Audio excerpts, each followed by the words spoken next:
everyone, it's Raquel Bowman here, and today I'm here sharing a new layout for Hip Kit Club, and this is using the April kits. So I'm crossing my fingers and toes I'll have those gorgeous May kits in my hands soon, but in the meantime I've still got a heap left to create with the April kits, so I'm working on a layout for that. The theme this week on our blog is Pets and Furry Friend Week. So I've got a really cute picture of our puppy. Her name's Lola, and she at this stage was really young. She was only maybe a few months old, and we had recently just bought her home. She's a cavoodle, so that's a Cavalier cross toy poodle she is, and she is just the sweetest little thing still now, but she was such an adorable puppy, so I wanted to scrapbook that photo, which I haven't documented yet. And then I've cut out one of Ashley's May cut files, which is just a floral piece which I've enlarged up, and my thought is that I'll pop my photo on top of the word bloom because I'm not going to need that for this theme. And I was thinking I'll put it on a vertical design.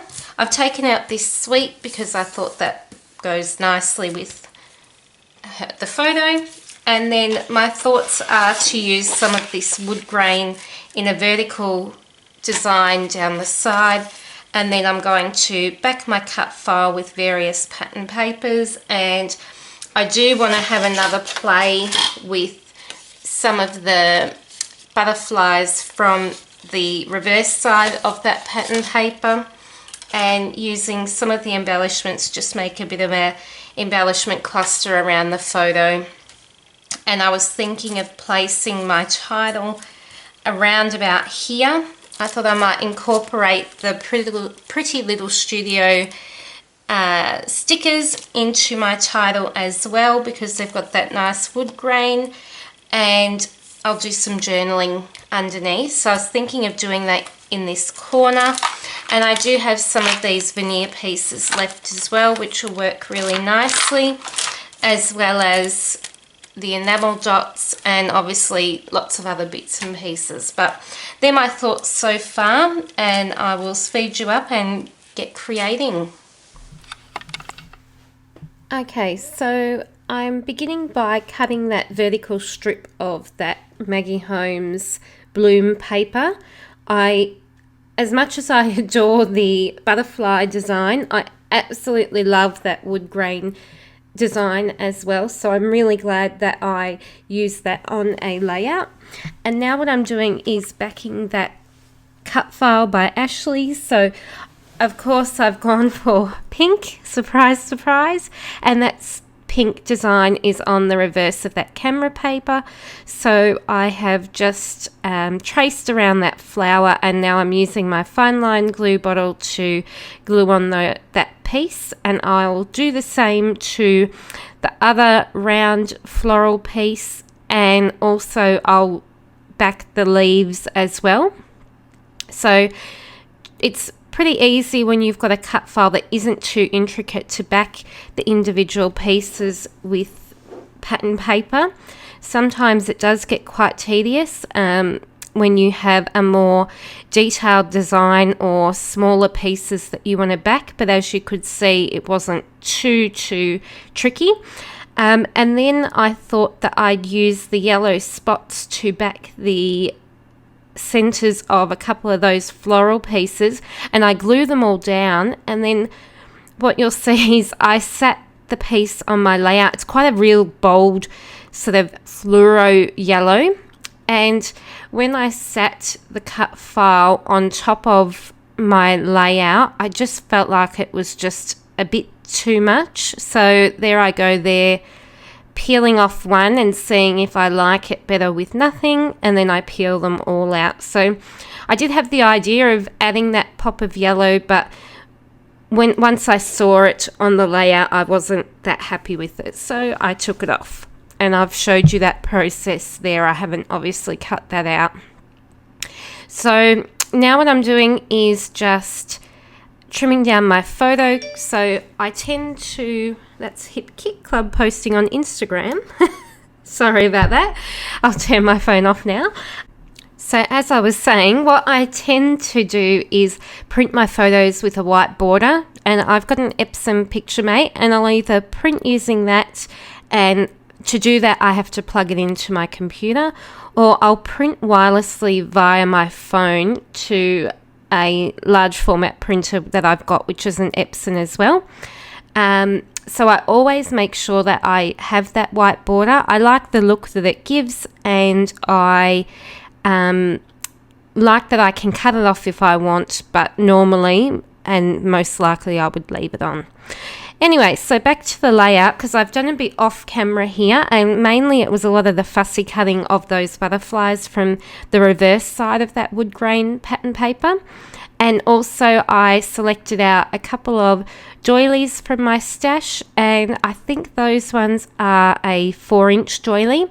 So I'm popping one sort of to the bottom right of that cut file, and then to the top left of that photo. And so when you see them, they're sort of going diagonally, but it's two separate doilies that I've used. I really love the design of the doily. I love the sort of white on white look, as I've spoken about before, I'm sure, on my process videos, and just that softness that they bring to a layout. So I've included those on this page. I've also popped at the top left of my photo a Heidi Swap clip, and that was one of they're like a planner clip, I guess you could say, just a paper clip with a flag top on the end. And that is a white with gold diagonal stripe, which is really sweet. And that sort of prompted me, using that clip, to tie some gold into this layout, and you'll see soon how I do that. So what I'm working on now is just trying to have the butterflies looking a bit like they're fluttering. So I knew that I wanted to incorporate the green shaded butterflies, the pink and the yellow, onto the layout.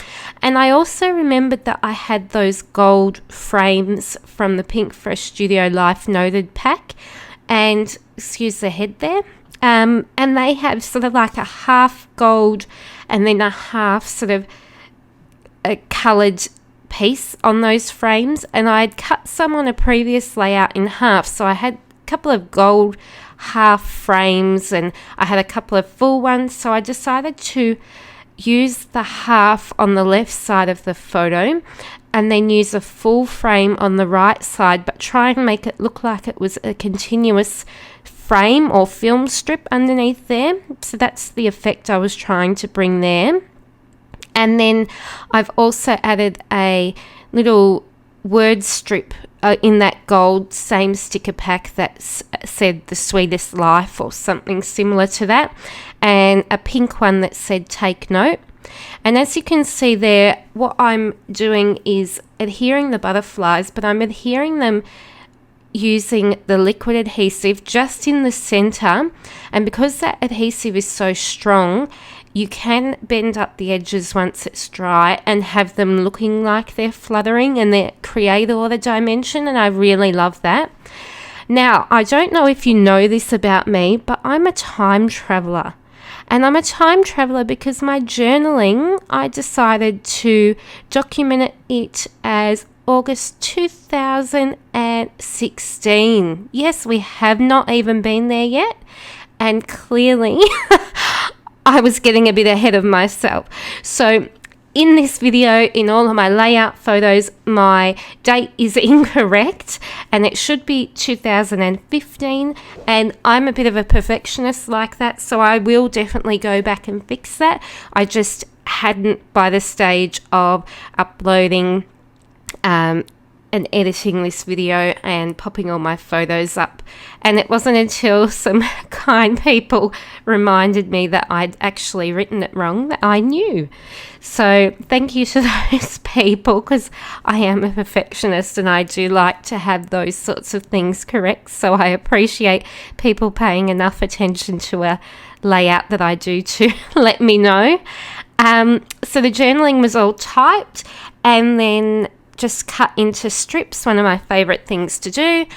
And I then go on to add some of the gold rub-ons from the Amy Tan Better Together pack. So I'd use lots of the coloured designs from the pack, and I had a whole heap of gold ones left. So I just go and sort of find where I've got sort of clusters of butterflies and add in some of the rub-ons. So some of them are florals, some of them are hearts. You could see there's a floral piece to the right of my journaling.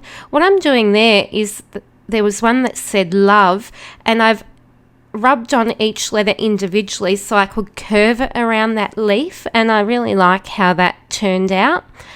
And then what I also found was this little grouping of little dots, which I've sort of placed under, as you can see, that yellow butterfly, and it sort of looks like a little strip of washi tape, I guess, because it's so sort of solid under there.